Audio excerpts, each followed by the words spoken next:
The best rattan furniture is made from strands that are smooth, thin, and strong like silk. Furniture like that can be just as precious as a silver family heirloom. That's no exaggeration.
let's continue our chat here. Okay, so do you have any ideas on how we can investigate the sages, Nahida? Actually, I've already done a little bit of work on that. But for now, I want to hear your thoughts.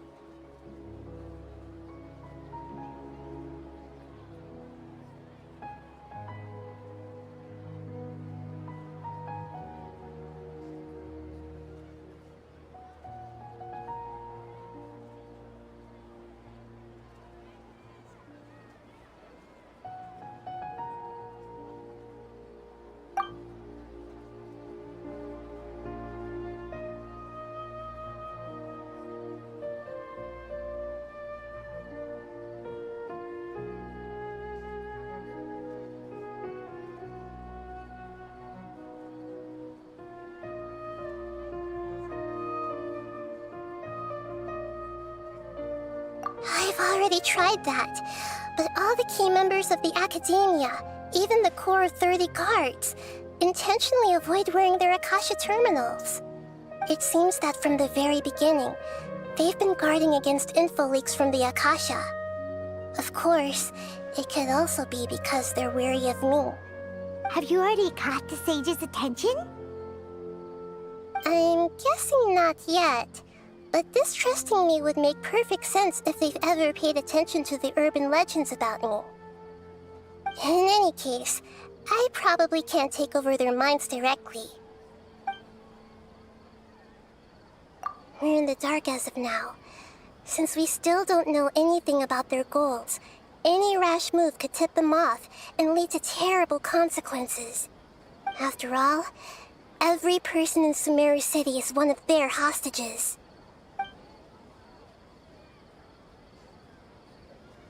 No way, that's too risky. You mean it'd be too easy to get caught? No, it's not that. We shouldn't involve innocent students in this. A single mistake could completely ruin their lives. Doing that would be ignoring the safety of my people for my own selfish goals. How is that any different from what the sages are doing? That's a good point. Spoken like the god of Sumeru.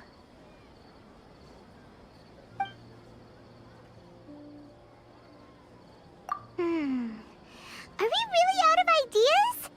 Nahida, you're super smart, so you already have something in mind, right? Don't keep us in suspense. Spill the beans already! According to a popular theory from the Vahumana Darshan of the Academia, rejecting impractical motions at the beginning of a planning session will give more weight to the actual proposal.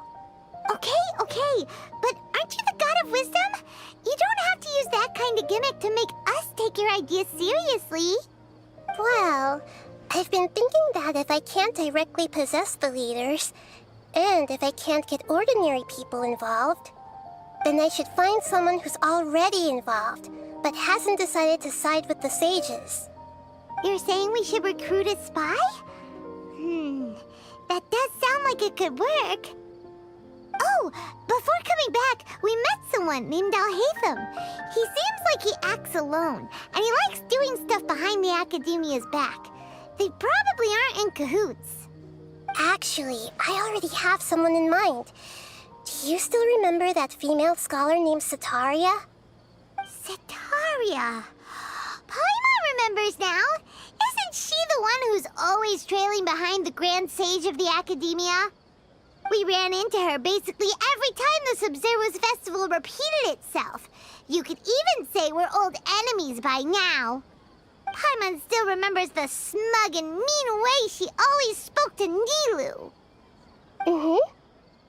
I've always liked observing all kinds of people, and Setaria has always stood out from the crowd.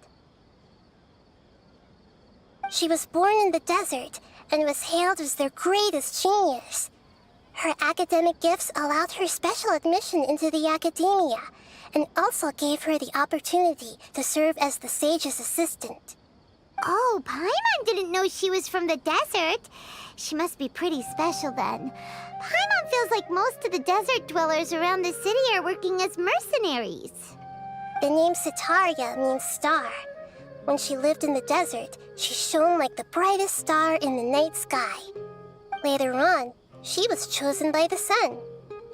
The star was given a place in the daytime sky to complement the sun's dazzling light. Soon after, the star witnessed the sun scorching the earth, which brought forth many disasters. The star began to waver. Instead of staying beside such a sun, wouldn't it be better to return and light up part of the night sky? But in the end, she couldn't give up the radiance of daytime. To cope with her shame, the star buried her guilt and closed her eyes.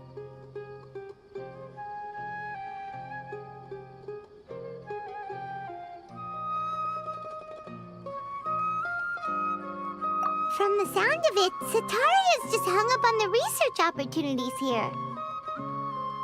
But she doesn't really support the academia. She still feels guilty about not doing more for the desert, right? She's just running away from her problems. Indeed.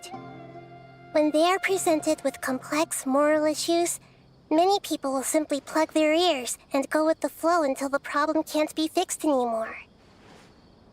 She's suppressing a lot of guilt, but before she realized it, she had already become the sage's accomplice. She can't deny her part in their schemes anymore. Right. We must somehow make her face her problems again. That way, not only can we get useful intel from her, but she can also use it as an opportunity to redeem herself. From my past observations, Sitaria will take a day off from the academia every 10 days to do some shopping in the city. Tomorrow afternoon just happens to be a shopping day for her. That'll be our chance. To prepare, let's go check out some of her favorite spots and have a quick chat with a few of the vendors there.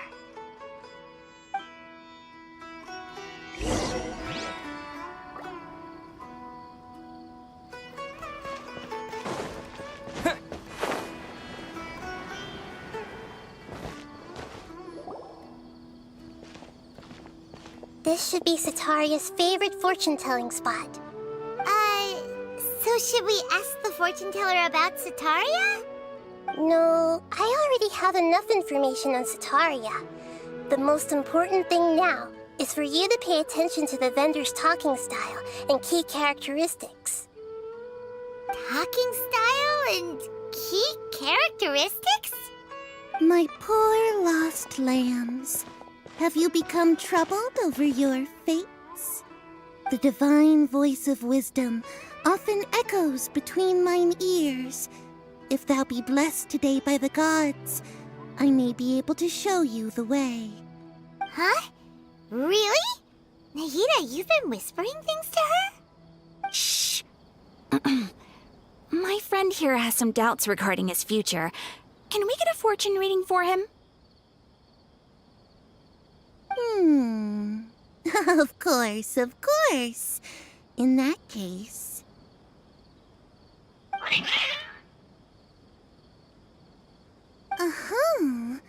It would seem that Harut and Marut are quite wary of you. Perhaps, at some time in the past, you have somehow offended the gods. Only mocking the god of Animo, questioning the lord of Geo's financial savviness, and brawling with the god of Electro. Do those count? Oh, nothing. Go on, pick an aspect for her to divine.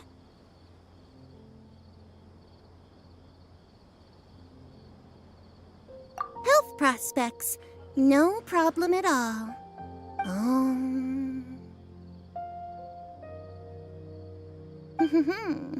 The gods have spoken. The truth shall be revealed. Your life shall continue on for many tens of thousands of years. Impossible. Harut, Marut, did you two spoil my divination? I've never read a fortune so absurd. Actually, Paimon thinks this is probably the most accurate fortune-telling you've ever done. admit that the orientation of today's celestial matrix is, suboptimal. As such, there will be no charge. Is that so? Well, that can't be helped. If you were to bring some food offerings for Heart and Mart on your next visit, perhaps they could help you reverse the wheels of fate.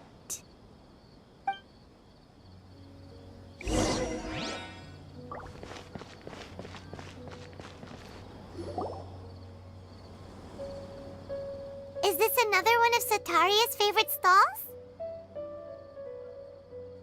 Yep, it belongs to a king.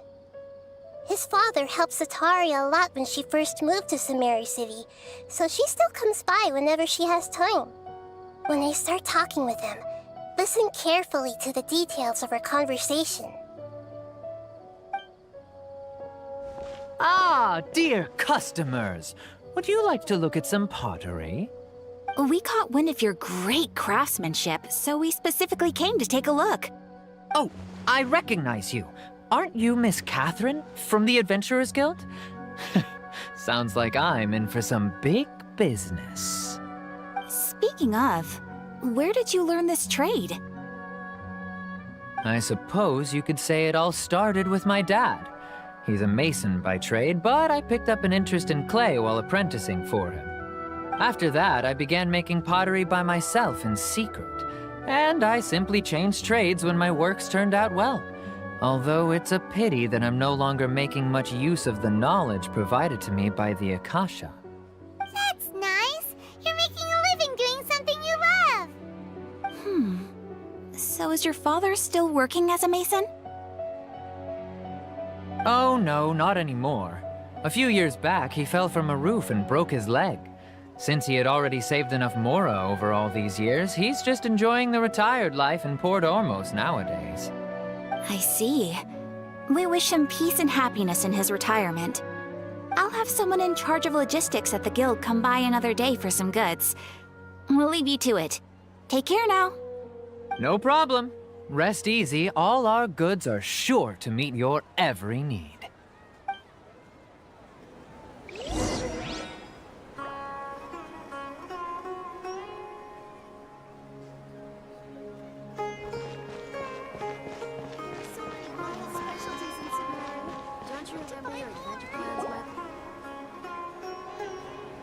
This should be our final stop. Sataria's always thinking of this restaurant when she's working at the academia, so she always comes by whenever she's out in the city. Nahida, you've really thought of everything. It's my duty to protect Sumeru's citizens, after all. Hi there. I feel like I've seen you down by the docks before. Huh? Sorry, I don't quite remember. If I recall, you were having a discussion with someone about shipbuilding at the time. Ah, that's right! I've always been really interested in feats of marine engineering.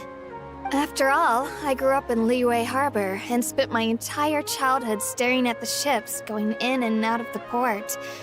I came to Sumeru to study, but failed to make it into the academia due to my lack of talent.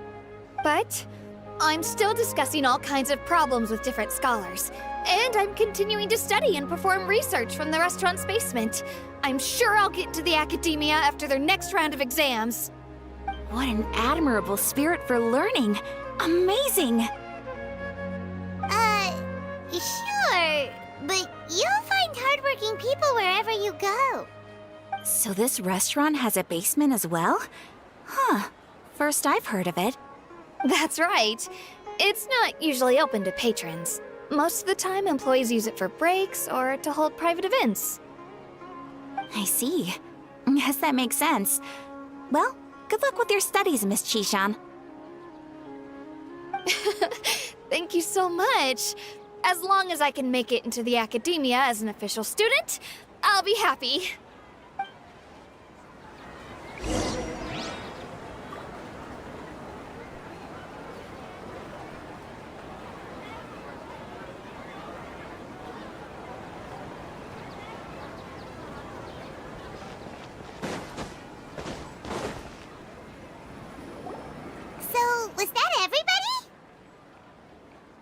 Mm-hmm.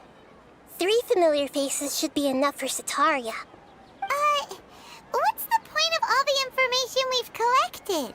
Nahida, you still haven't told us how you're planning to make Sataria face her problems. Sataria is already used to avoiding her problems, so we must find a way to break through her usual sensibilities. I remember you mentioned that the Eremites in Port Ormuz are all making a fuss about the upcoming resurrection of King Deshret. Although it's all just a boatload of nonsense, the fate of her homeland may turn out to be Sataria's soft spot. Oh, Paimon gets it now! You want to take advantage of the guilt Sataria feels about her homeland.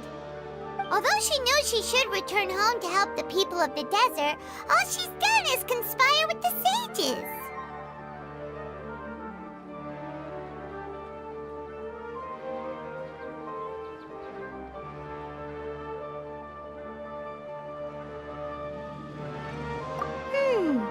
So how do we set that up?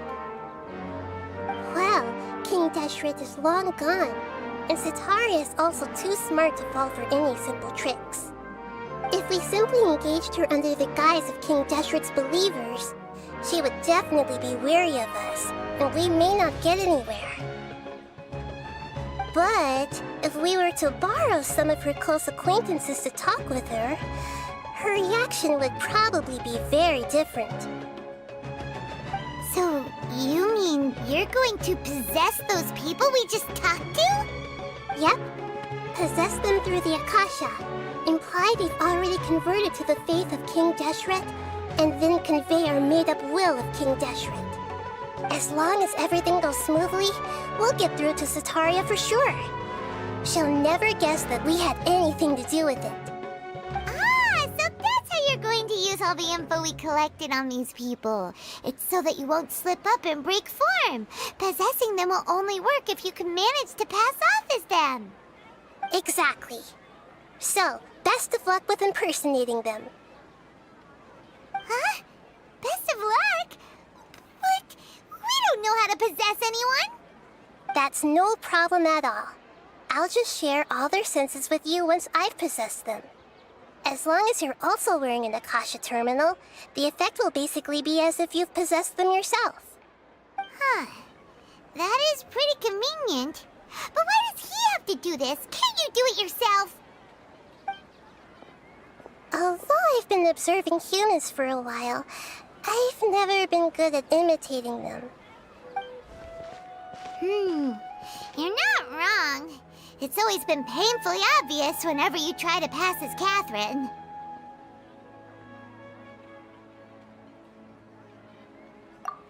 If it was at all possible, I would have preferred to leave these people alone. But seeing how things are now, I probably should just accept it and push on. Yeah, don't beat yourself up over it. We're only doing this to help everyone, and we'll only be borrowing them for a little while anyway. Alright, then let's give it a go tomorrow afternoon.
There she comes! Satari is here! Let's quietly follow her. Once she starts talking to her acquaintances, we'll find a safe spot to begin possessing them. As for how we'll sway her to our side, I'll leave that to you. I trust you'll know what to say. Paimon's starting to feel kinda nervous. Okay, let's go. Looks like they've already started talking. Let's find a hiding spot and get started.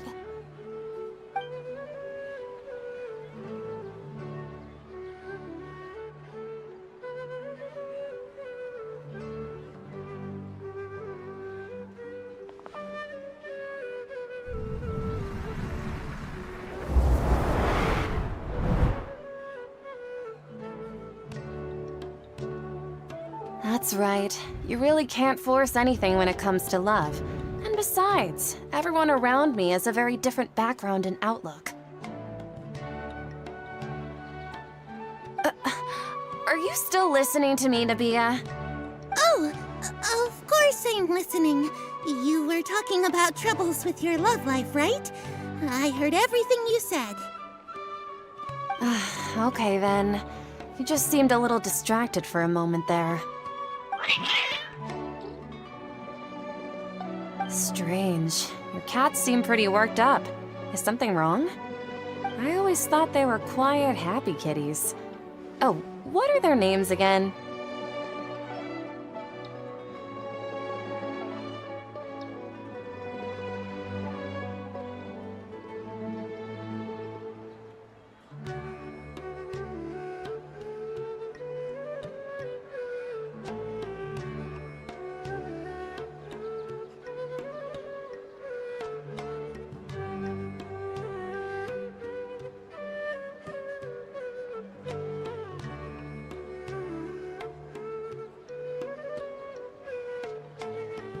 Ah, that's right. They are just little darlings, aren't they?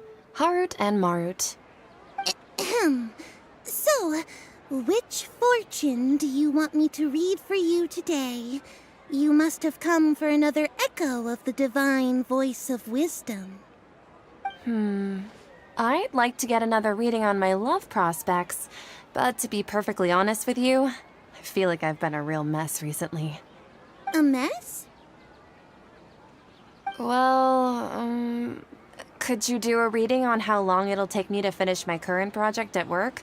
I really just want to get it over with. I hear you. No problem at all. The gods will reveal the truth.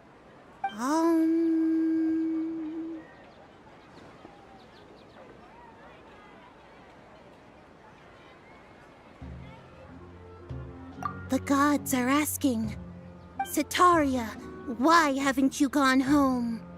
Why haven't I gone home? Do the gods really know everything I've been thinking about? Setaria, why don't you just go home? It's a demand now instead of a question. Oh, the gods seem to be truly upset. I'm sorry. I know I failed the gods. Please pass on my most sincere apologies and ask for their divine forgiveness. And if I may ask, Nabia, is there a specific god who's speaking to you right now?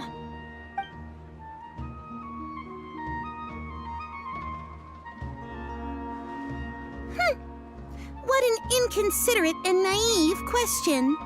The god who is speaking to me is, of course, the wisest and mightiest of all, King Deshret. King Deshret? No wonder he would make such a demand of me. Wait a second.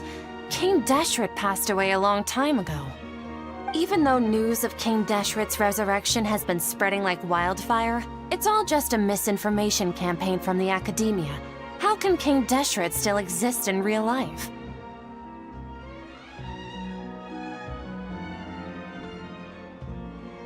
What insolence!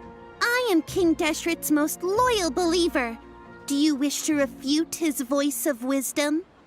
Oh, no. As a child of the desert, I am only reveling in his power upon learning that his divine glory has touched even this city. I will think very carefully about his demand of me. I'm sorry. I must go now. Wait!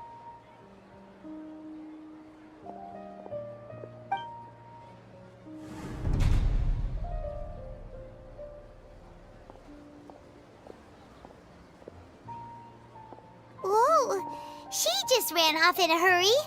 She looked pretty upset, too. Well done. Sataria didn't seem to suspect anything amiss. To have something she's been trying desperately to avoid show up out of nowhere and berate her, that must have shaken her to the core. Aw, Nahida, it seems like you understand human emotions really well after all. All I know are some abstract Haravatot theories. In any case, my time with you has shown a lot of them to be utterly useless. I'm still trying to make sense of everything. Anyway, enough of that. Let's hurry and catch up to Sataria. He's at Akeem's now, right on cue. Let's get ready to possess him right away!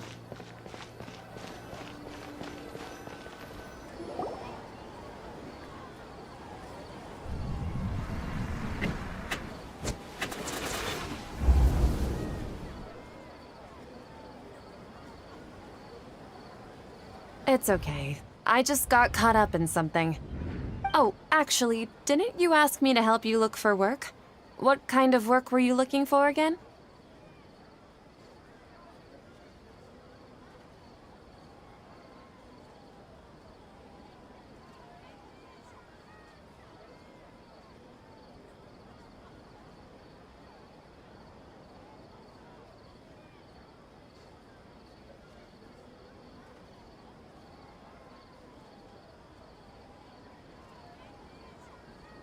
Oh, right. Your old man's craft. How could I forget? Speaking of, how's he doing? Is he feeling any better?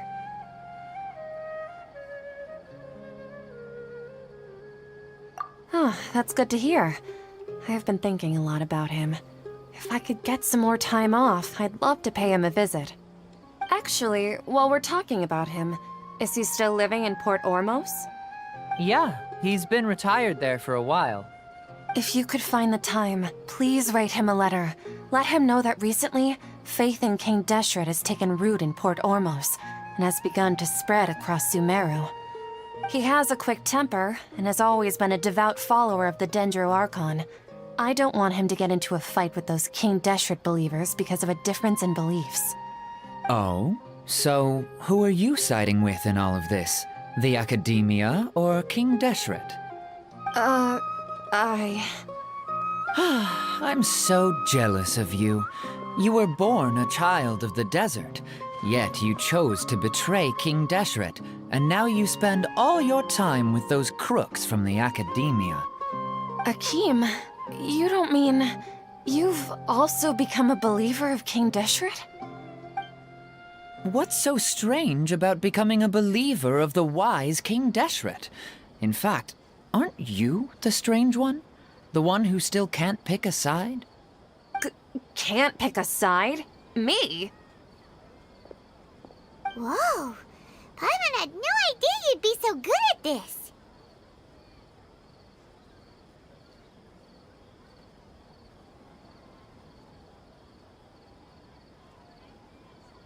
You really zeroed in on the issue and put it right in front of her. It might feel a bit overwhelming for Sataria. But once everything is over, I'll be sure to pay her a visit to her mind and explain everything. Anyway, let's keep going.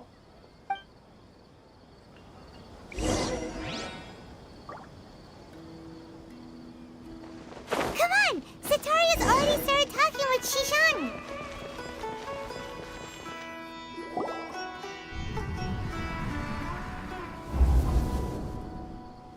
So, Shishan, have you noticed anything weird in the city lately?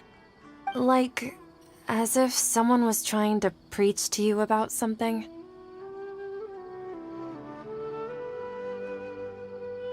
Oh, right. Speaking of strange things, I celebrated the Sub-Zerus festival so many times that I lost count. That was really weird. Wait, how could you be aware of that? That should be impossible. Nothing in the report indicated anything like that. Are you still failing to realize that the Academia's lowly tricks could never deceive all of Sumeru's citizens? Shishan, don't tell me that you've converted to King Deshret as well! What an absurd question. You make it sound like I should be ashamed for becoming a believer of King Deshret. In reality, shouldn't you be the one who is ashamed? You, who worked side by side with the academia and treated people as nothing more than experimental subjects? Please, please stop! Even now, Satari is still trying to run from her problems. She can no longer justify everything to herself. Hey, she's trying to talk to the guards! What should we do? This is the most important part of all. Quick, get ready. Mercenary, you're a member of the Corps of 30, correct? Please help me pass a message to the Matcha right away. The situation in the city is getting out of control. Please, try to remain calm, miss. Tell me what's happening in the city. Heretics are infiltrating the city, and they've already converted many residents to their side. Heretics? What kind of heresy are you talking about? King Deshret! Many people I know have suddenly started believing in him, but he's long dead. It's impossible. Miss Sataria, nothing is impossible. You know my name? King Deshret is immortal, and all who defy him will one day pay the price. You must face the truth, Sataria. You tread a treacherous path, and the longer you ignore it, the tighter the Academia's grasp on you will become, and the deeper you will be ensnared. Child of King Deshret, Never forget that the desert that belongs to you lies elsewhere. What's so strange about becoming a believer of the wise King Deshret? In fact, aren't you the strange one? The one who still can't pick a side? What an absurd question. You make it sound like I should be ashamed for becoming a believer of King Deshret. Sataria, why haven't you gone home?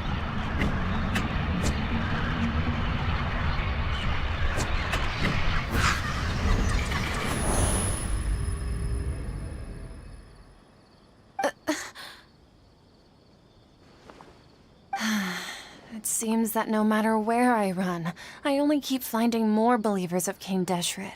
I have to say, this is a familiar feeling. I've also been running from my guilt this whole time.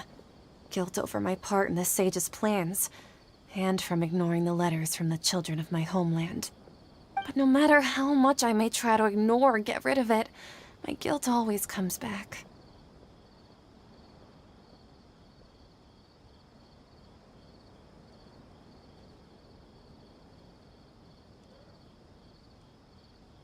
You won't necessarily lose your research opportunities by facing the truth.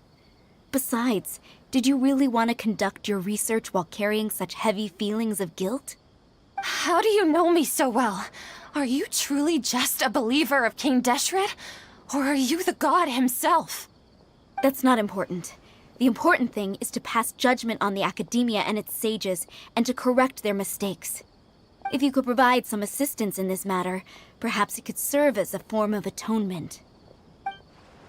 I've actually never believed in the gods, but I've always believed in serendipity. Your appearance must be a fated opportunity for me to get out of this wretched situation. Please tell me, what can I do for you? How much do you know about the sage's current activities? I was just one of the designers for the masked dream harvest scheme, which is what happened around the Sumeru's festival. But I know very little about the full scope of the overall project. I'd assume that only staff with the highest clearance would have access to those confidential documents. I've just been working to meet the Grand Sage's specified requirements. However, there's something that's been really bothering me. I heard that a scholar who was previously expelled has returned to the city, and even the sages are still quite wary of him.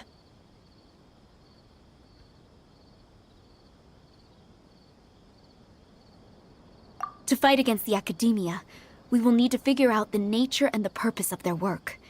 Is there a way for us to get access to the confidential documents you mentioned? It should be possible if we're willing to take some risks.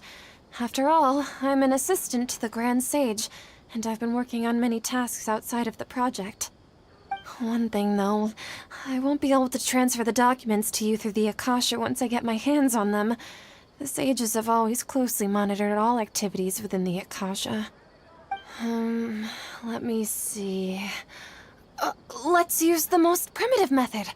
Send someone to pick up the documents tomorrow evening at the Academia entrance. The Academia entrance. Wouldn't that be too conspicuous? Don't worry about that. I assure you, this won't be a trap. I'm only suggesting this location because it'll draw more scrutiny for me to leave the Academia again. It'll be safest for me to distract the guards long enough to hand you the documents. All right, I trust you. So, if I were to successfully complete this task, would it mean I've atoned for my wrongdoings? That'll depend on the judgment of the Dendro Archon. The Dendro Archon. That's right. Her people are the ones we have endangered. As the god of wisdom, she's also the one responsible for judging and guiding the scholars. Maybe it's time for me to find a god to believe in. Just as Nahida predicted, we've managed to bring Sataria to our side! The Traveler's execution was ingenious. He's the one who deserves all the praise. Well, now that we've made plans to meet again tomorrow evening, all we can do is pray for Sataria's mission to go off without a hitch. Pray? But if we're going to pray to the gods, aren't we just praying to you? God of wisdom and guardian of the scholars? No. The truth is the true guardian of scholars. I've always believed that. Anyway, let's meet again tomorrow evening at the Adventurers Guild.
Behind you!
Close enough. Orders. Take that! Stop that! Hey! How dare you! Let the world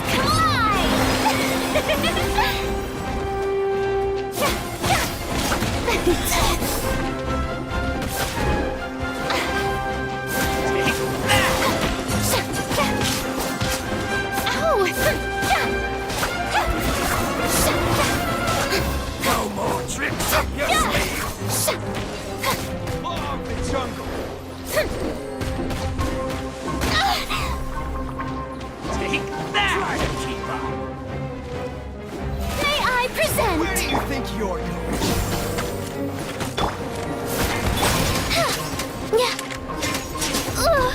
Stop! Try to keep up! Nasty, up and away! Take no more tricks up your Dragonfly! sleeve! You want this one?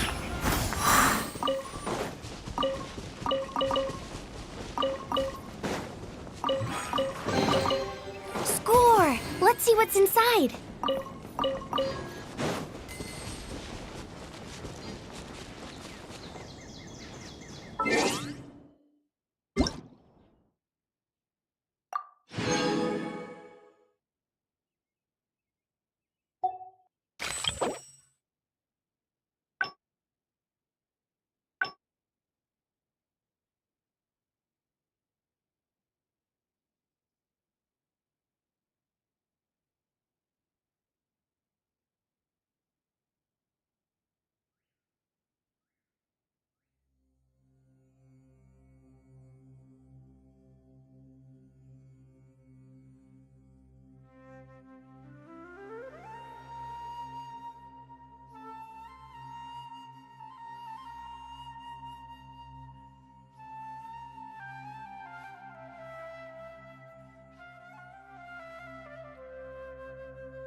other Catherine, right?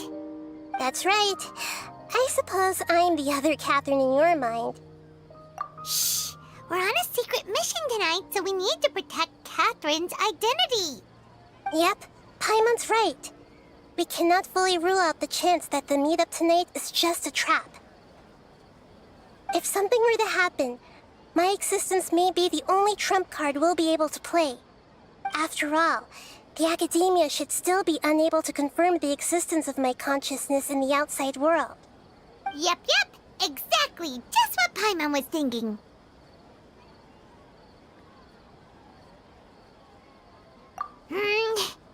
Anyway, enough about that. Let's just make sure to be on our guard. Off? What do you feel is off? It's the middle of the night. Of course it's quiet. You're not getting paranoid, are you? No, I think he's right. It really is a lot quieter than usual. If you look around, there seems to be fewer people on the streets. I'm not sure if this is the case for the entire city, though. Huh. Maybe it's just a coincidence. Maybe Sataria figured out a way to not only distract the guards, but also to get everyone to go to sleep early, just so we can exchange the documents in peace. I also can't quite figure out why things feel a little off. But now that we're here, let's go ahead and meet her as we planned. Well, regardless, as long as you're here with us, Paimon feels a little safer.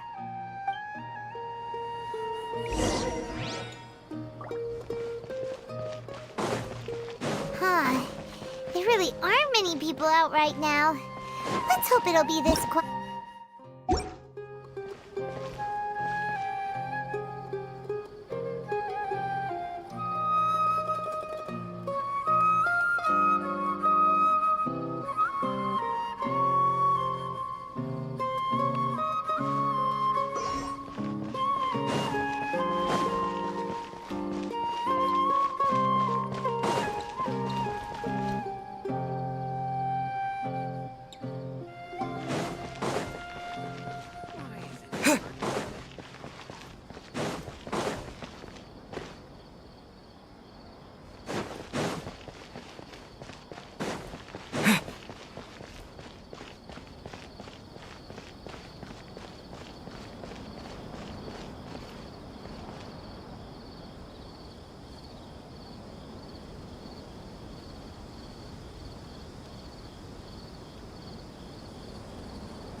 This hour of the night.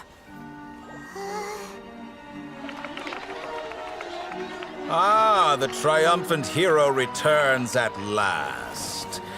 And to a rather spectacular welcome, even if I do say so myself. You're the outcast, expelled from the Academia. Indeed I am.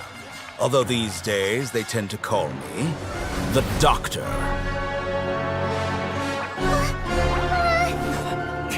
If you're looking for your researcher friend, she has already been taken into confinement. With some basic caution, she could have discovered the listening device on her person. Clearly, she lacks the degree of rigor expected of a true scholar.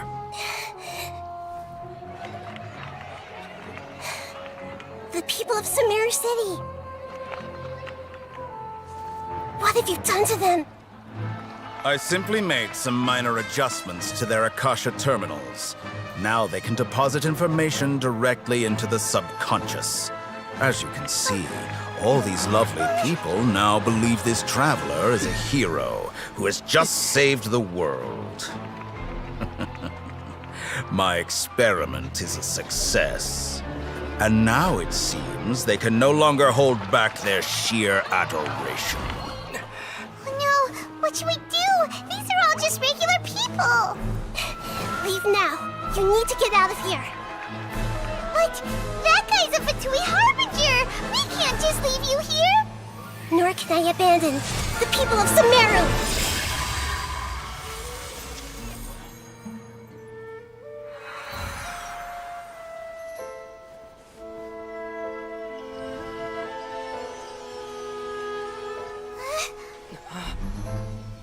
Don't worry. We'll meet again outside of the city.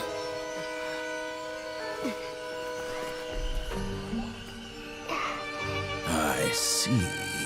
You appear to have overridden their mental faculties with your own consciousness. To possess such a powerful mind, you must be the God of Wisdom.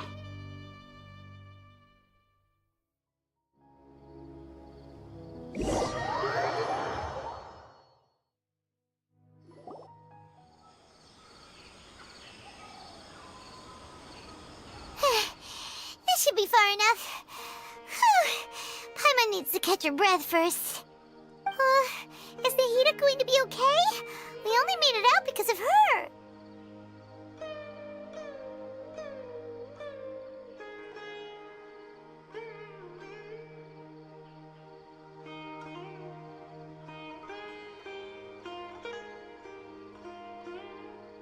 Paimon wasn't counting on running into a new Harbinger here, let alone such a high-ranking one.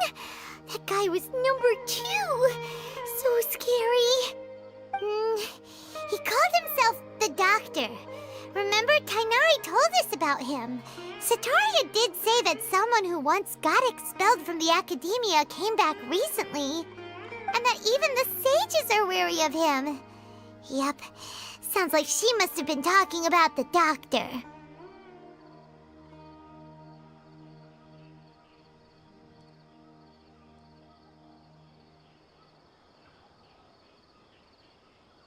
Yeah, now that the Doctor's in the picture, we're no longer just dealing with the Academia. They're in cahoots with the Fatui. But what are the Fatui after this time? Another Gnosis? Yeah, things would be a lot easier with Nahida's help. Nahida said we'll meet again outside of the city. But we can't just keep waiting around, right?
You mean... Oh, right! Wasn't he invited by the sages to work on some project when we were staying with him in the Vidia forest? That has to be the same project! Even though he turned it down at the time, he might still know something. There's no time to lose. Let's go to Gandharvaville.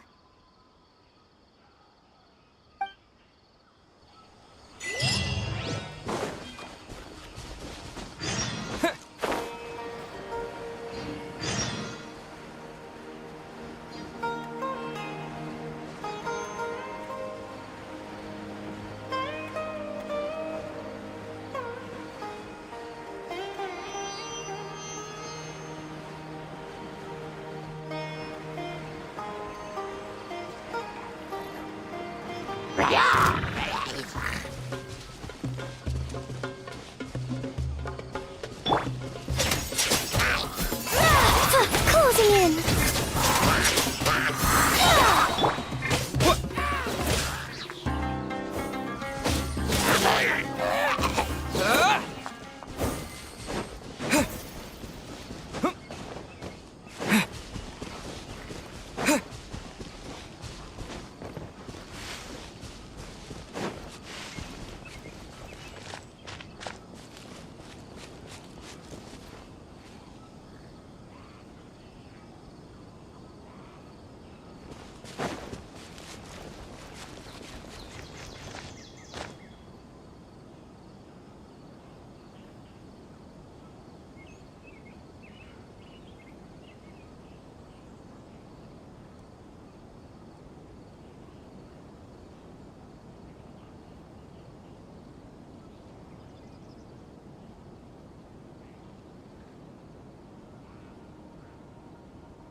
Hold it right there.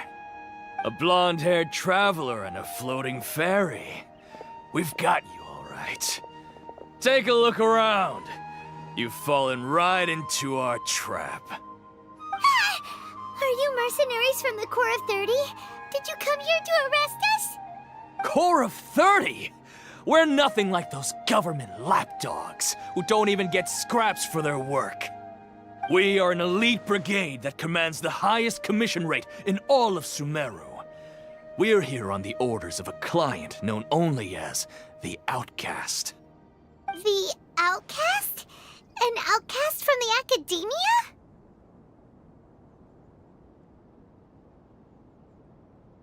But why wouldn't the doctor just send the Fatui after us?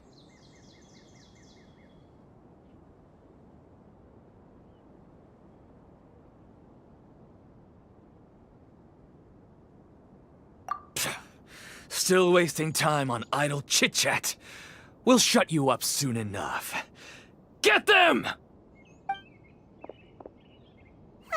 You're up, traveler!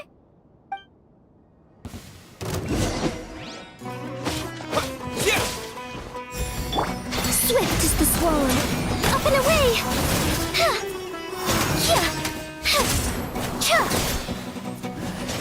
New hunting. Take that!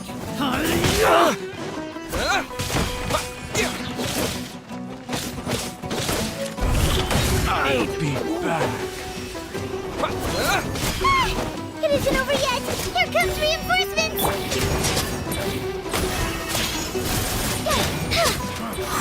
You'll want this one. Need. That was pretty rough. Is that what elite mercenaries are like?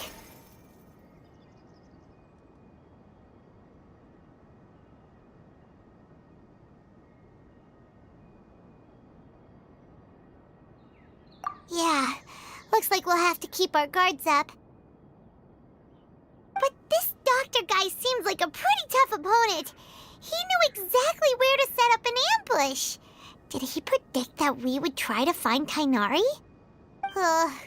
Going up against smart people is tough. Anyway, let's keep going.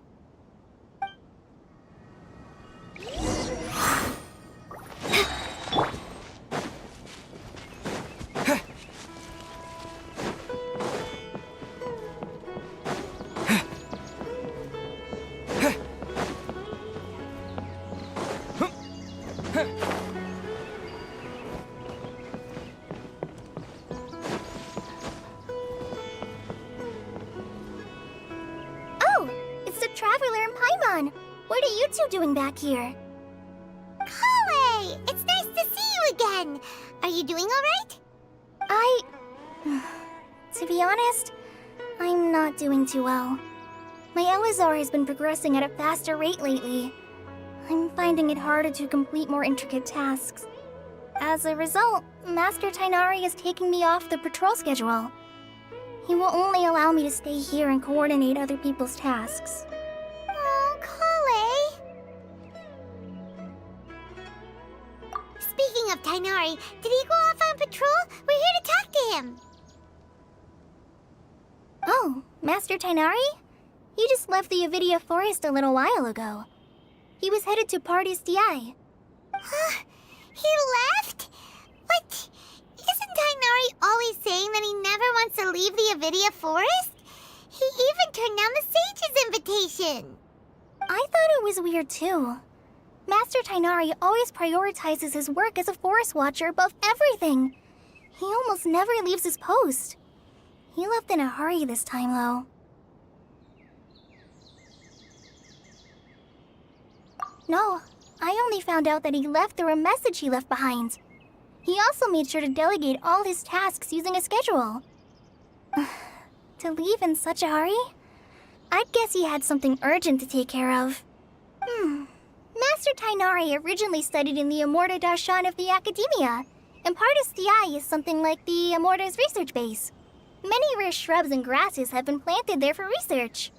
I know that before he became a forest watcher, Master Tainari once spent a long time conducting research at Partis DI.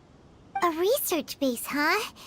Gotta wonder what kind of research Tainari just decided to work on all of a sudden.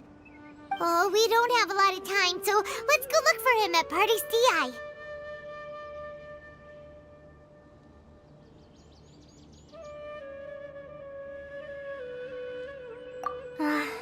Don't worry, I'm fine. I'm used to living with Elazar by now. If you run into Master Tainari, please send him my regards. Got it. Will do. See you later, Kale.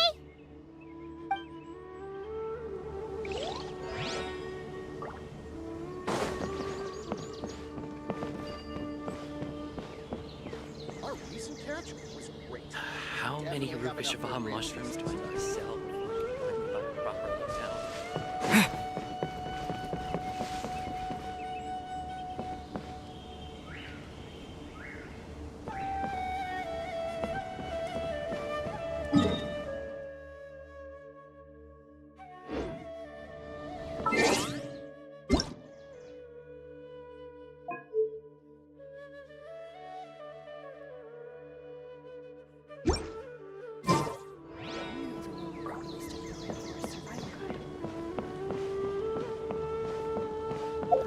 For the next interview. Rainforest is the best.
deserves a higher prize.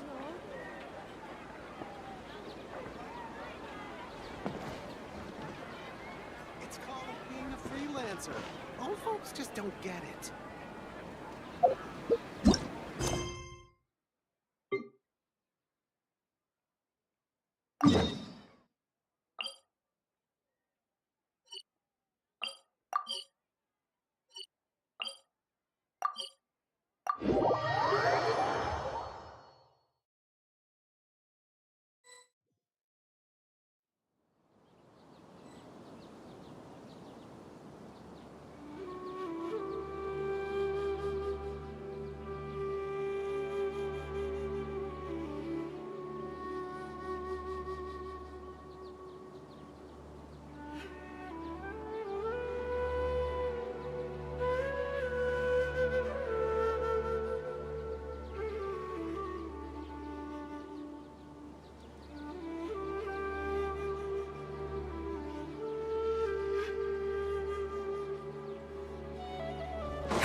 Wait! Look who it is!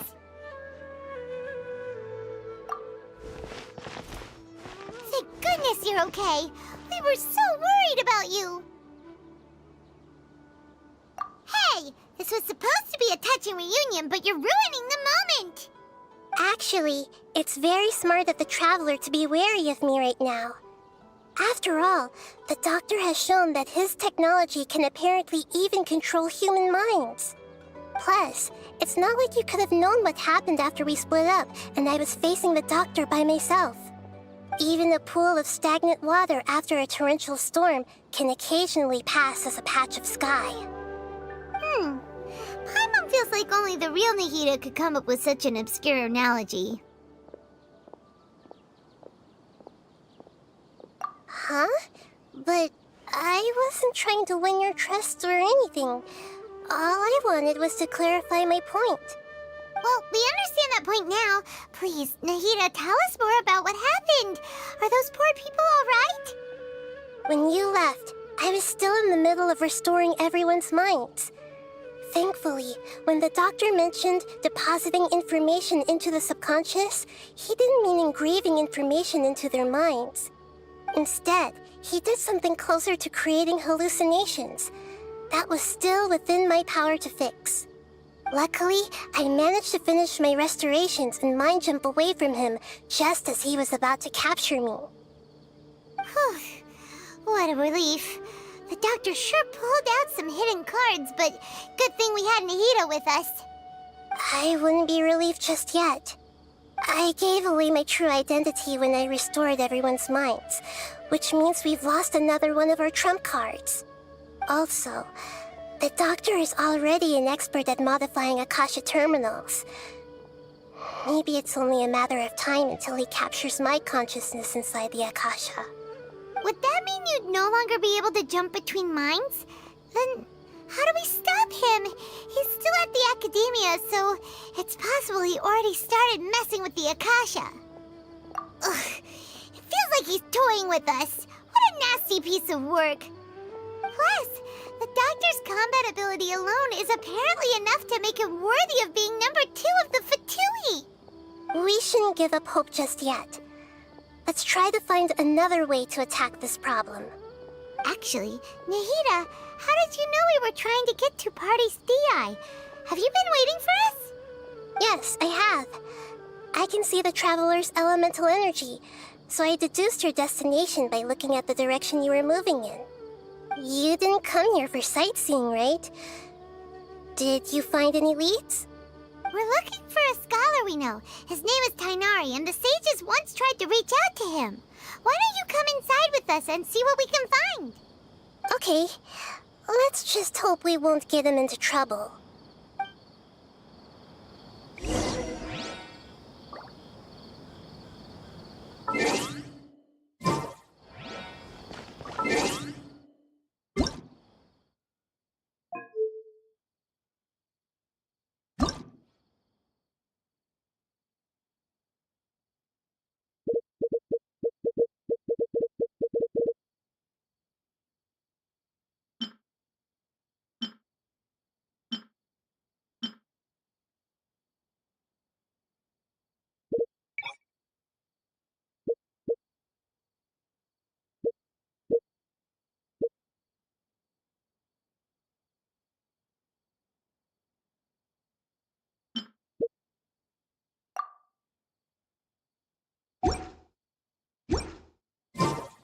My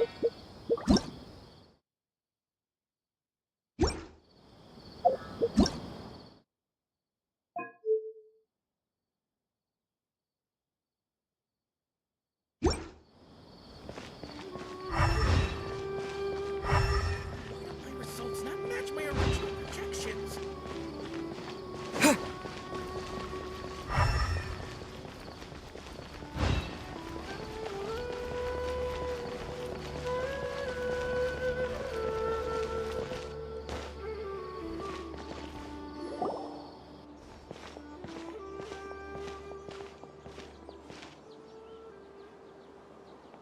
Traveler? It is you! Ah! It's Hypatia!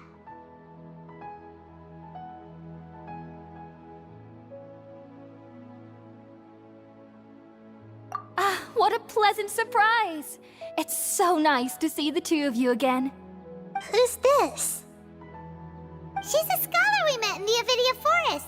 When we last saw each other, she was still training in the... what's it called? Satyavada life? Oh, I see. That's right, we're old friends. You've come at just the right time. Ever since I've come here, hardly anyone has even talked to me. Hypatia, you're way too excited about this. Actually, for you to leave the Avidia Forest means... you're not in training anymore? Wait, no. Did you already finish your training and reach Paripurna life? What do you think? My consciousness has already managed to make contact with the divine. You did it! Congratulations! It's so exhilarating to share this sublime joy with others at long last! When my consciousness made contact with the gods. Ah, what a supreme and unparalleled experience that was! That sounds incredible!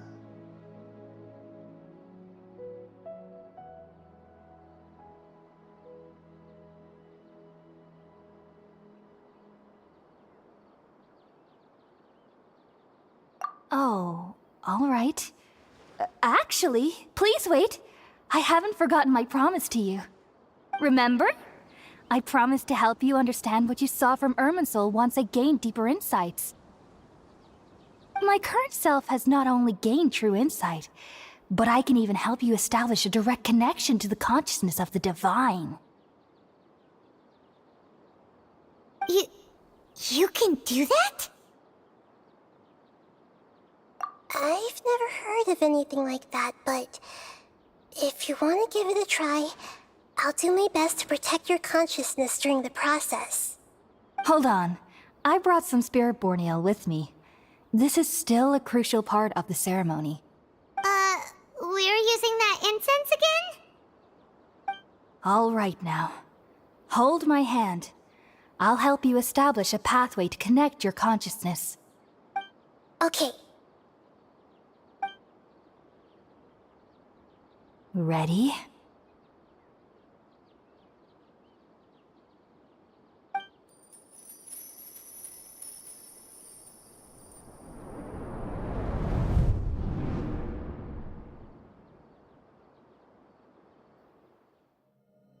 It took 3 betrayals for me to finally understand. The world is just an elaborate tapestry of lies. My fury will never be quelled. The first to betray me was a god. My creator. My mother. Valuing strength above all, she saw no worth in me and I was discarded. The second was a human. My family. My friend. Consumed by fear, he saw me as an abomination. The third was one exactly like me. A hope for the future. A fledgling barely out of the nest. Power powerless before his mortality, he broke his promise to me. Humans, they can't be trusted. And the gods fill me with pure loathing. So I said good riddance. I denounced the world and laugh in its face. My chest will never again be defiled by worldly filth. I will scrub away every last trace of human emotion. Then it will be empty, a blank slate, and ready to receive a supreme gnosis, brimming with pure divinity.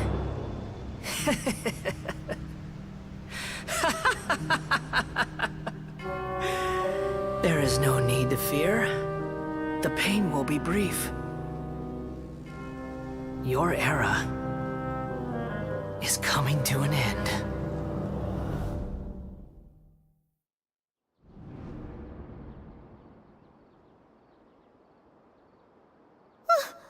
What was that?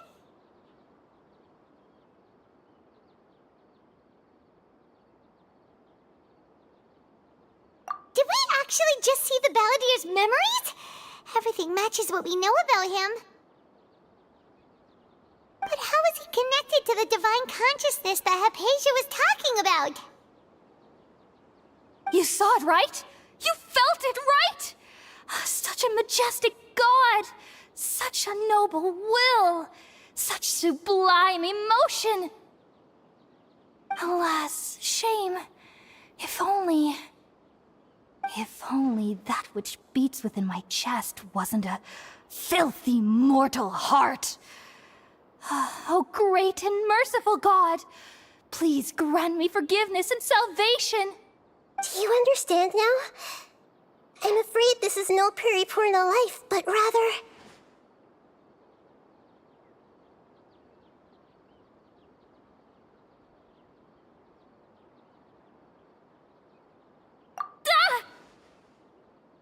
You! Why are you so mean to me? Why is everyone hiding from me? I found divine wisdom.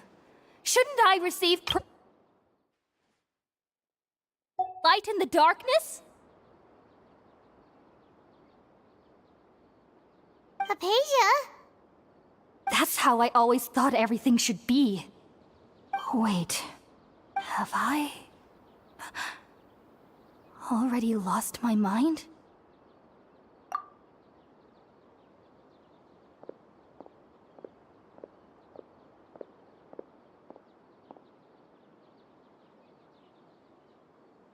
Wait, something isn't right!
Okay, we finally lost him. Are you okay, Nahida? Wait, no. Something feels different. You're back! Oh, the Traveler's back? Nahida controlling your body for a while. It seemed like she jumped over to you as an emergency measure right before the Catherine puppet was destroyed. After that, Tainari heard the commotion and came over. He helped us defeat the mercenaries and then he ran with us all the way here.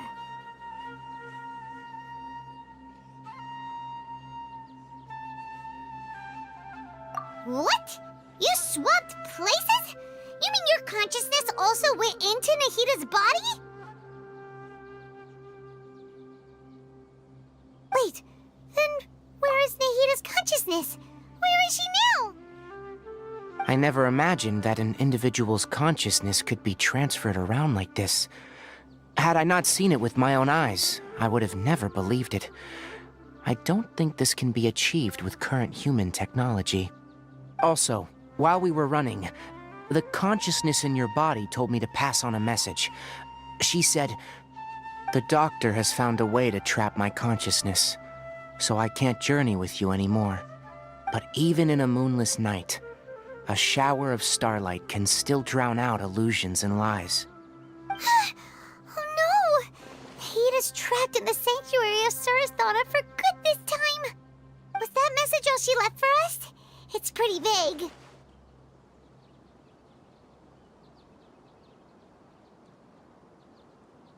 Oh, that makes sense. Since the doctor captured her, she won't be able to say anything without him knowing. She's being extra careful. Even in a moonless night, a shower of starlight can still drown out illusions and lies. Huh. Paimon knows the moon illusions and lies are from the alchemical divination at the Sub-Zeru's festival. Didn't Nahida use a starlight analogy before? It had something to do with Sataria.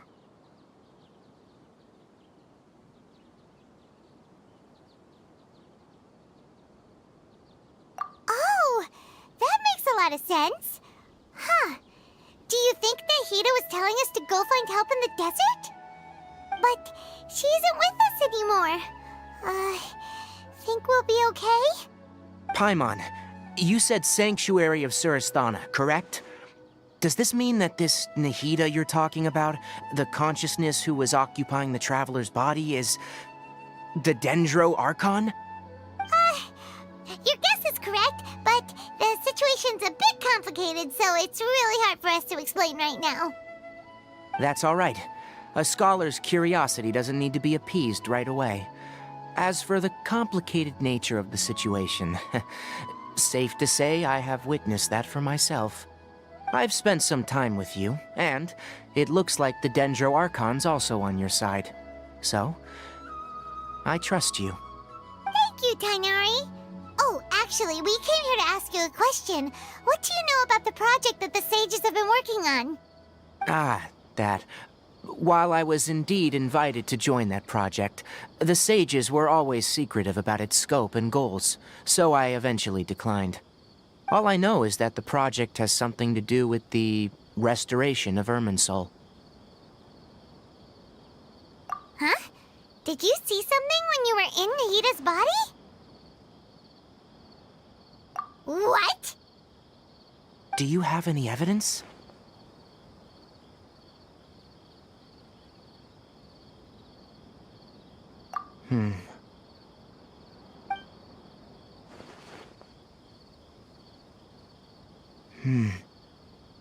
So that's what happened. That explains why Hypatia's symptoms were different from those of the other scholars who went mad.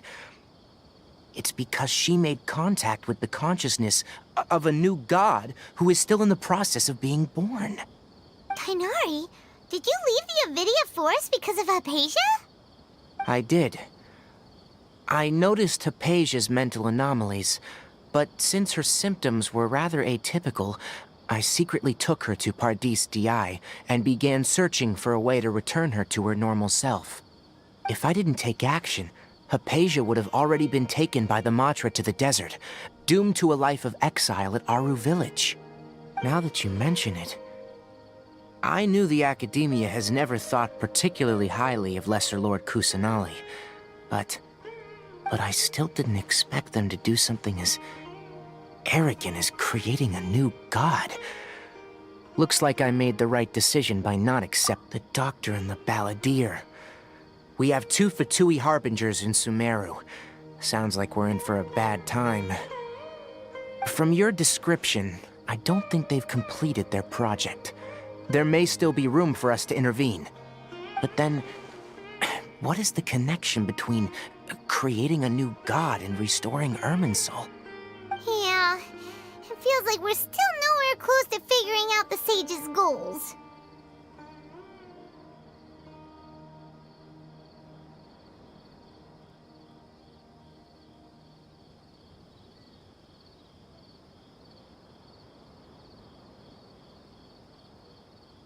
Right.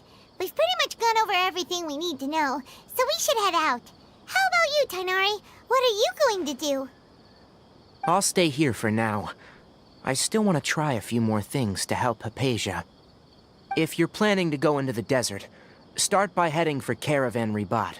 That'll be your fastest route. Come find me here if there's anything else I can do to help. May the spirit of wisdom go with you. Thanks, Tainari. Hopefully Hypatia will feel better soon. We're off then.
We finally made it to Caravan Ribat.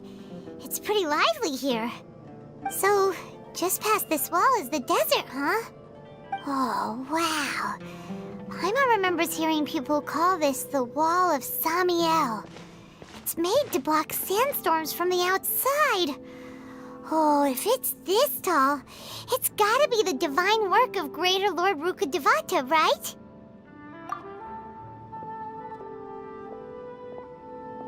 Enough gawking. Come on, follow me. Huh? Over here.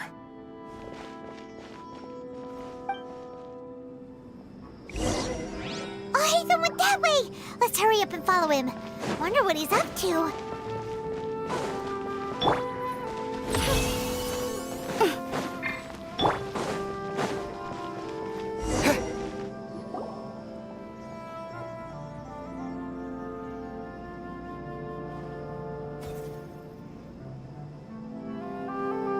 What the... Where did he go? How did we lose them? They were just here a second ago. More Eremite mercenaries? Who are they working for this time? Anyway, Traveler, it seems like we were being followed again. You were too careless. You should have noticed those hopeless amateurs trailing you a long time ago.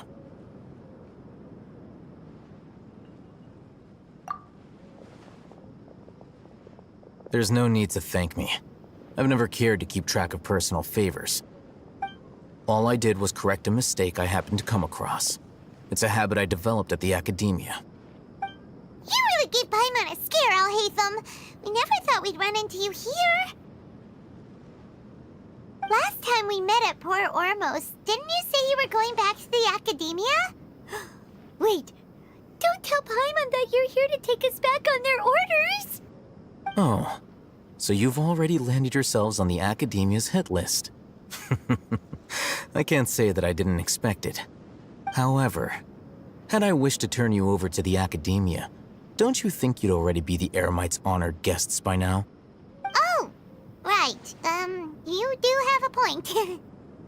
I have no interest in running errands for that project. As a scholar, I've always belonged to the camp that promotes researcher autonomy. And these days, you're more fascinating than anything the sages can offer. Not quite. To tell you the truth, I'm still investigating the Divine Knowledge Capsule. Unfortunately, I've run into some difficulties. Everyone says the capsule originated in the desert and was eventually moved to Port Ormos. If I am to get to the bottom of this, I must understand how the capsule first came to be. Which brings me back to you and why you're so interesting. The leader of Ain al-Ahmar used the Divine Knowledge Capsule right in front of you, and upon seeing him, your expression became perplexed, and you were lost in thought for quite some time. To have that kind of reaction, I think you must have realized something. Are you interested at all in sharing what you've been hiding from me?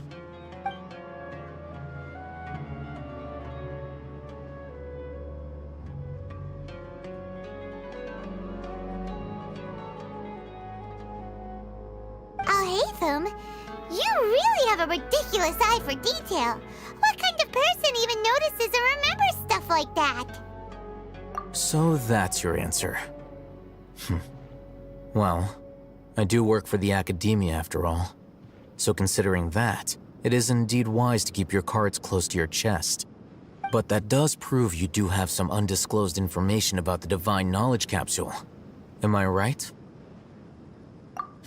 No matter.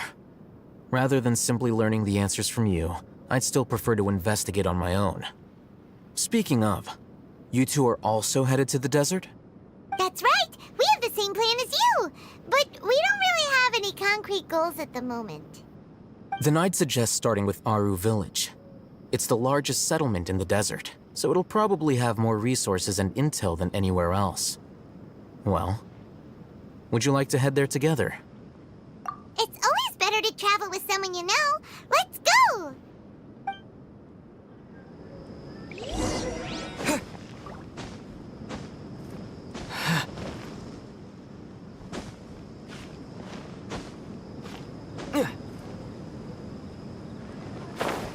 Come on, it's a rare opportunity.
Dancing in the waves.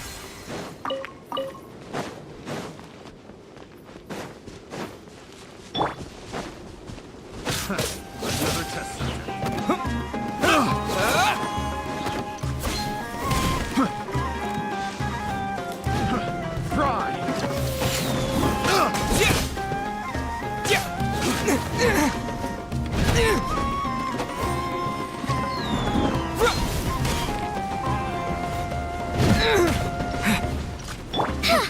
Up and away!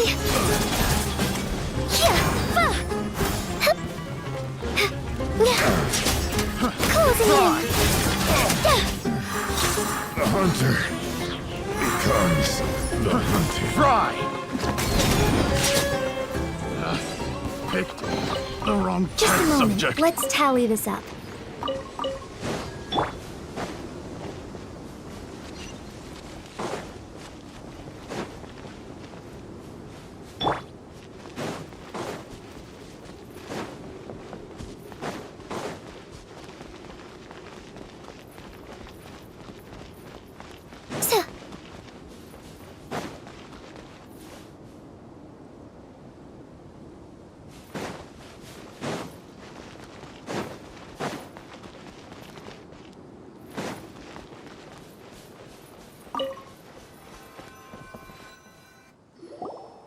Before us lies Aru Village, the safe haven of the desert folk.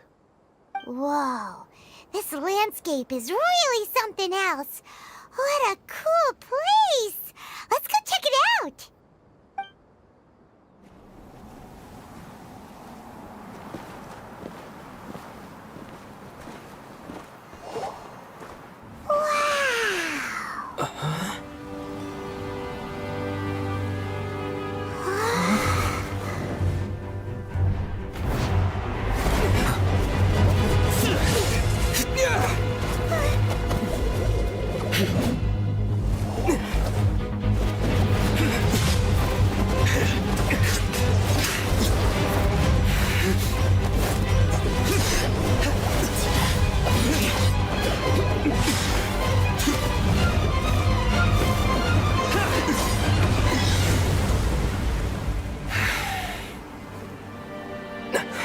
Sino.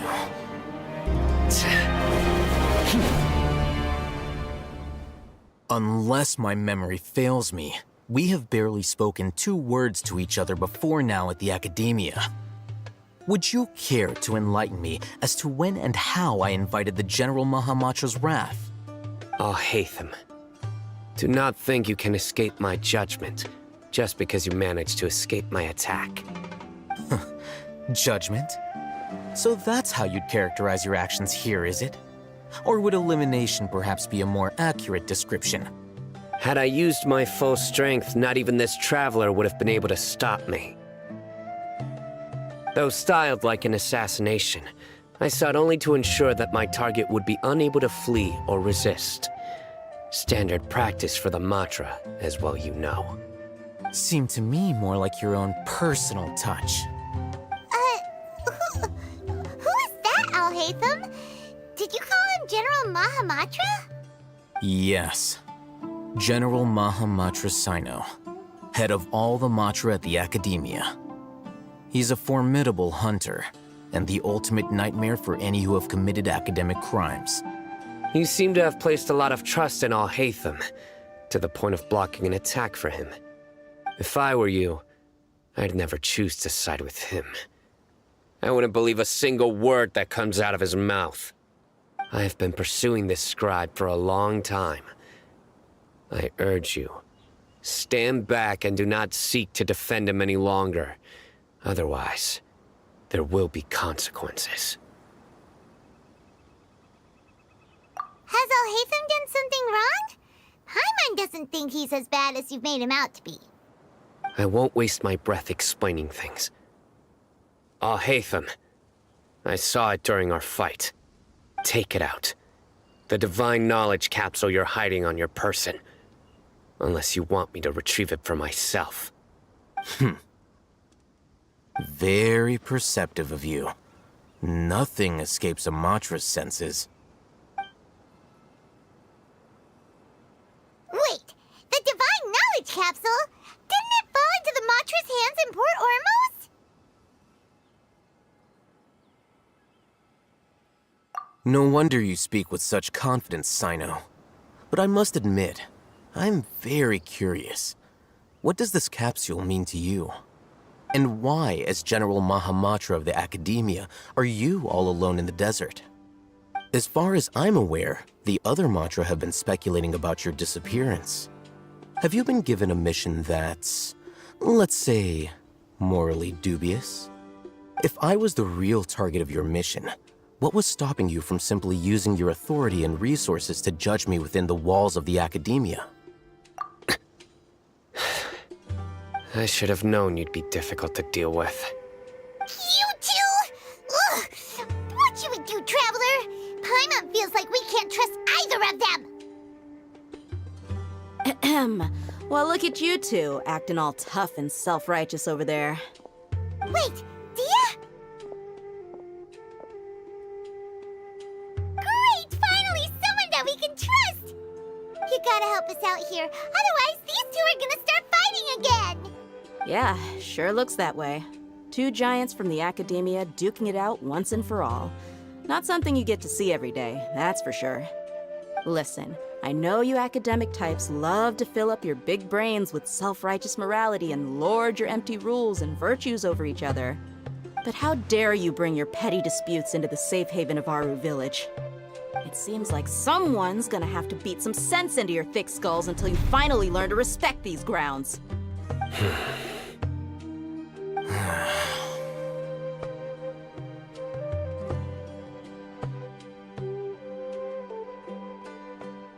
Hey, did either of you hear a word I just said?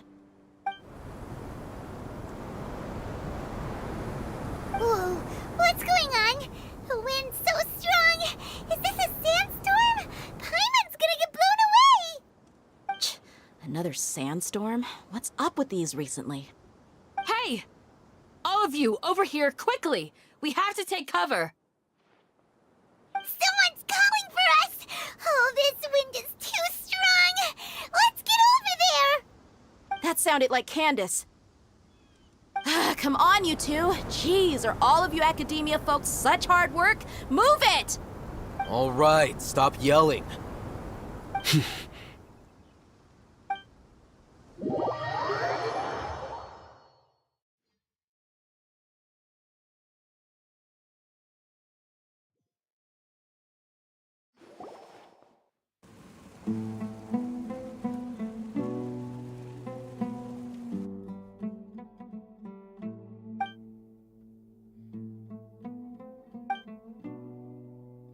Well, this is pretty awkward. Hey, wanna play sardines with three people who wanna tear each other limb from limb? Sure, why not? Sounds fun. The air is so thick and heavy. Paimon can hardly keep floating anymore. My sincere apologies, everyone. This is the home of our village chief. I will have to ask you to make do with this small room until the sandstorm dies down. Please, let me introduce myself. I am Candace, protector of Aru Village. Our savior has come at last! Nice to meet you, Candace. The name's Paimon. Thank you so much for helping us.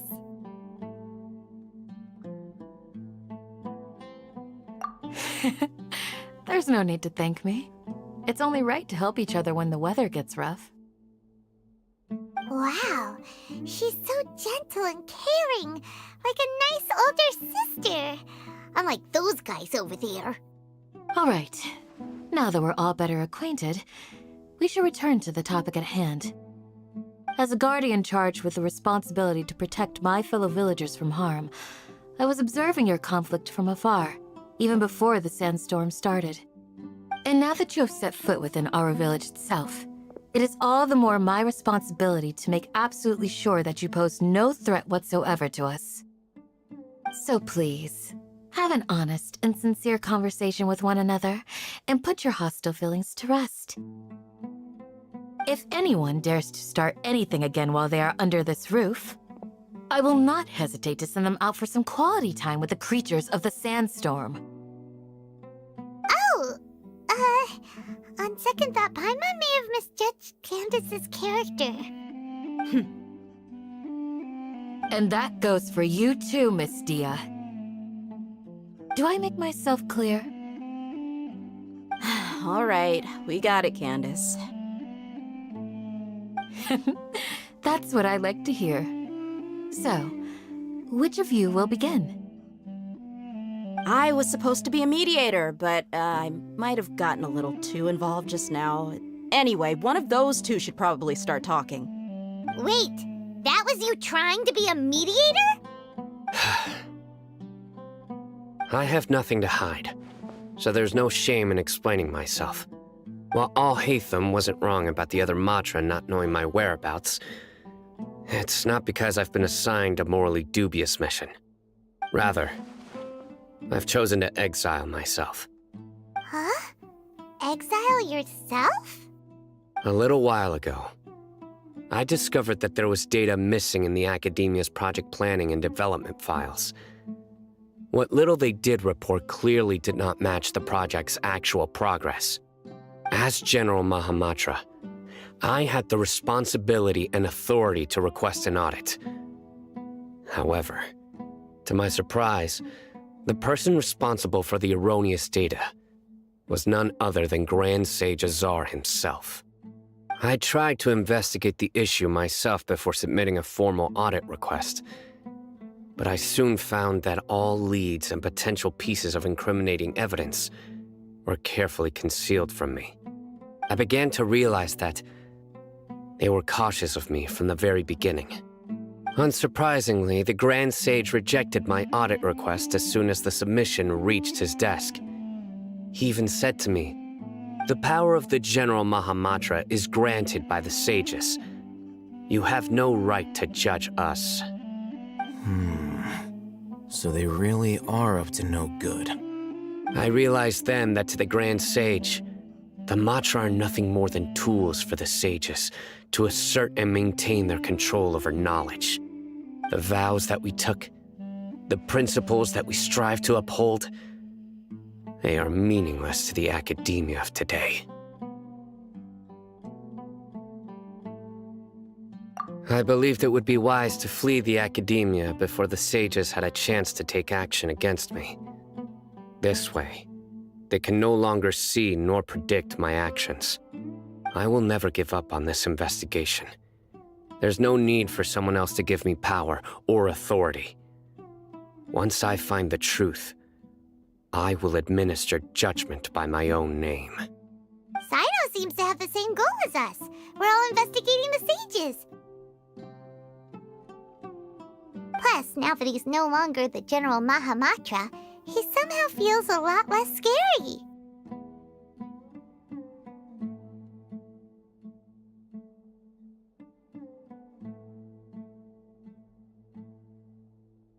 Well, Sino, if that's your story, then why did you see Al-Haytham as a target? When I was investigating the matter in the academia, I overheard a conversation between Al-Haytham and a sage. The sages asked you to investigate a blonde-haired traveler. Do you dispute this, Al-Haytham? What? Like many parts of the project, this assignment was undocumented. Now throw in your suspicious behavior with the Divine Knowledge Capsule, and I think we deserve an explanation. Yes. I was indeed tasked with investigating the Traveler. Al-Haytham! After all, the promised reward was so great that hardly any scholar could have refused. The sage told me, once you've completed this assignment, I can give you a glimpse of divine knowledge. A most enticing offer. Unfortunately, those academics don't know me at all. Their words contained one key piece of information, namely that divine knowledge indeed exists. That gave me all I needed to know. From my perspective, the sages are far from trustworthy. Think about it. Isn't it a little strange they're so willing to share divine knowledge with anyone, even as a reward? So, I began my own investigation following the lead of the Divine Knowledge Capsule.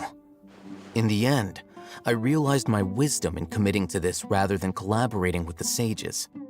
Had I been less guarded, I probably would have ended up like that Ain al-Ahmar mercenary, incapable of remaining sane for long enough to hold a conversation. You mean that the sages originally planned to dispose of you, using one of those capsules that drive people insane?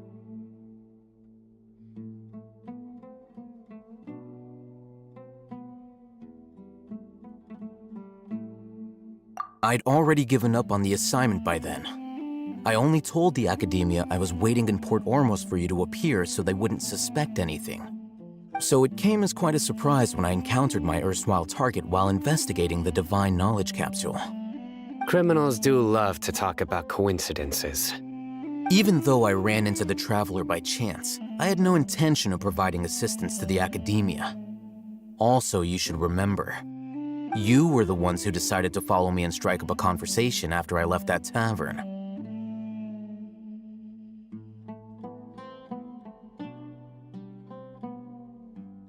That's true. Alhaitham helped us out at Caravan Rebot as well. Maybe he's telling the truth. I'm willing to apologize if that's worth anything to you. I took the Divine Knowledge Capsule behind your back because I judged its existence to be a significant risk. I felt that it would be best for no one to interact with it before it had been properly studied. After all, curiosity often proves to be the most dangerous thing in this land. You should be well aware, Scribe Alhaitham, that curiosity can also lead you to danger and suspicion. Answer me this. Did the sages share any information about their project with you? Have I not made myself clear? You and I are both distrusted by the Academia. Do you really think they would tell me anything? Fine. Although you haven't completely proven your innocence, I won't regard you as an enemy, for now. As you wish. Good. I'm glad to see you two clearing up your misunderstandings. And now you, Dia. I believe it's your turn. Oh, sorry. Whatever the boys were talking about must have been so boring that I spaced out. My situation is pretty straightforward. My employer, Dunyarzad of the Homayani family, is friends with the Traveler and is currently recovering from her illness at home. I had nothing going on, so I decided to return to Aru village for a visit. I was actually looking forward to a pretty exciting time getting back together with everyone here. But then I saw these two random guys in the middle of a pointless argument. It ticked me off, and things went downhill from there. Is that all? Well, I will admit that definitely sounds like your style. In that case, welcome back, Dia. That's more like it. I missed you all so much, Candace. Whoa! What was that sound? No need to worry. Now that you're no longer at each other's throats, please make yourselves at home. I'll take a quick trip outside to clear out some of those creatures in the sandstorm. Creatures? In the sandstorm? Are you sure you don't want some backup? Fighting in a sandstorm is not for the faint-hearted. Anyone without extensive training in these conditions is at a disadvantage. You needn't worry. Yeah, just leave him to Candace. Don't worry, she's as tough as they come.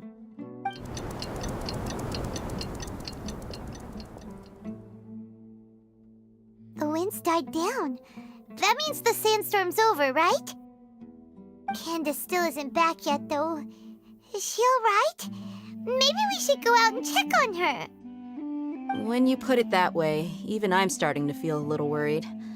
All right, let's go. We've been here long enough, and the boys are as chatty as the floor.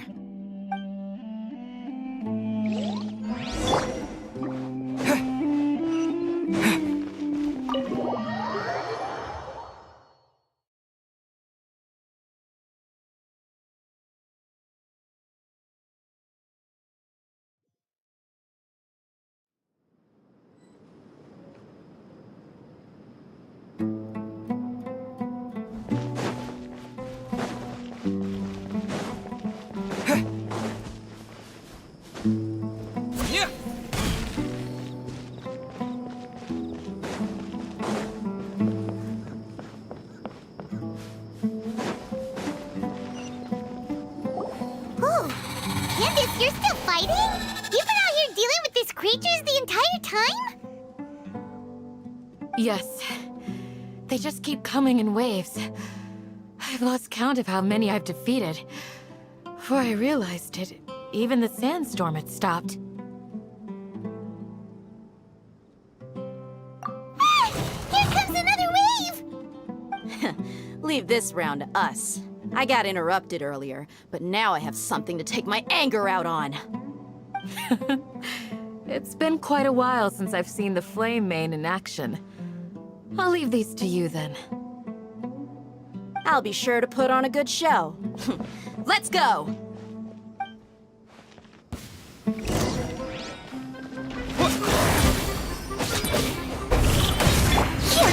Butterfly! Closing in! Here comes another wave! When are they ever gonna let up?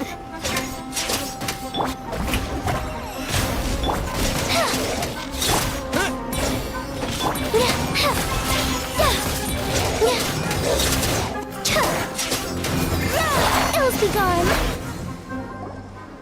The creature stopped appearing. Was that the last of them?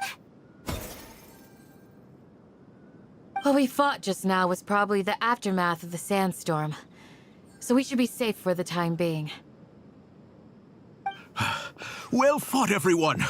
No injuries, I hope. Huh? Who are you? My apologies. I haven't had a chance to greet you yet. I had my hands full taking care of the village's elderly and children. I am the chief of Aru Village. Everyone usually calls me Uncle Anpu. Sir, I am also originally from the desert, but I have not been back for some time now. May I ask if such sandstorms are common? I can't say they've always been common, but recently the storms have become increasingly severe and frequent. Besides sandstorms, we also occasionally get earthquakes.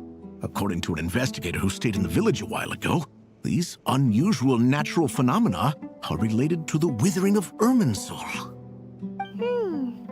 Another effect of Irminsul's withering. So, Irminsul's withering causes withering zones in the forest, and sandstorms and earthquakes here in the desert? Everything in the natural world is inextricably connected to Irminsul. These regional symptoms can indeed be a reflection of Irminsul's present state. Everyone in Aru Village needs to take good care of themselves. Speaking of which, why haven't I seen a single village keeper since I got here? Village keeper? Who are they? Village guards like Candace? Does your curiosity know no bounds? Village Keeper is how Aru Village refers to mad scholars exiled here by the Academia. Most of them are scholars who lost their sanity after a period of training in the Avidia Forest. The Academia believes that their crazed mutterings may have a negative effect on the psyches of other scholars. So, they're forcibly exiled to the desert. Though if you ask me, it's all a boatload of nonsense.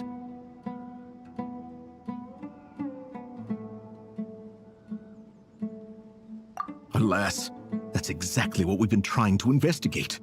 One by one, the village keepers have been mysteriously disappearing without a trace. But no one in the village has ever seen them leave. If you're planning to stay around the village for the next few days, I'd appreciate it if you could keep an eye out for them. I've had encounters with those people in the past. I'll see what I can do to help. The Matra are the ones responsible for their exile. Now that you're no longer with them, are you trying to alleviate your guilt and atone for your past sins? I'm fascinated by how you think.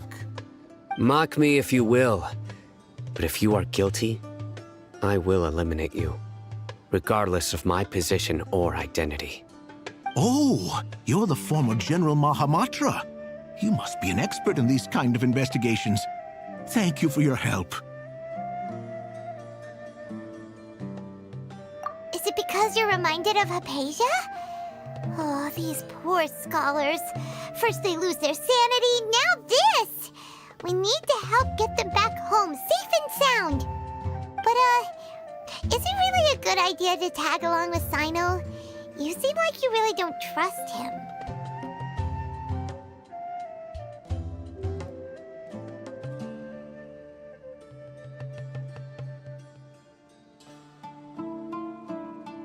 I'll be grateful for the assistance. No doubt you will do a better job than some of my former subordinates. Let's start by finding a spot to share what we know so far.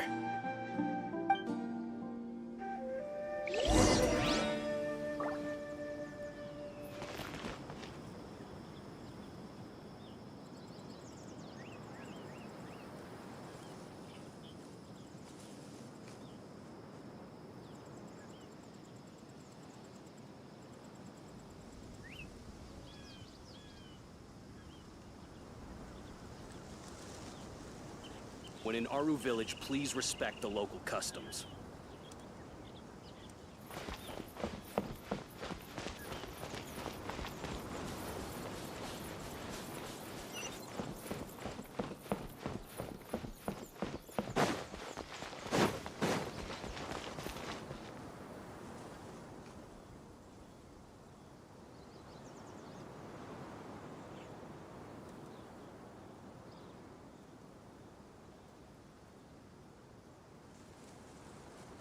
Swallows nest when skies are fair, but hide when storms are in the air. Wisdom is also a form of sin.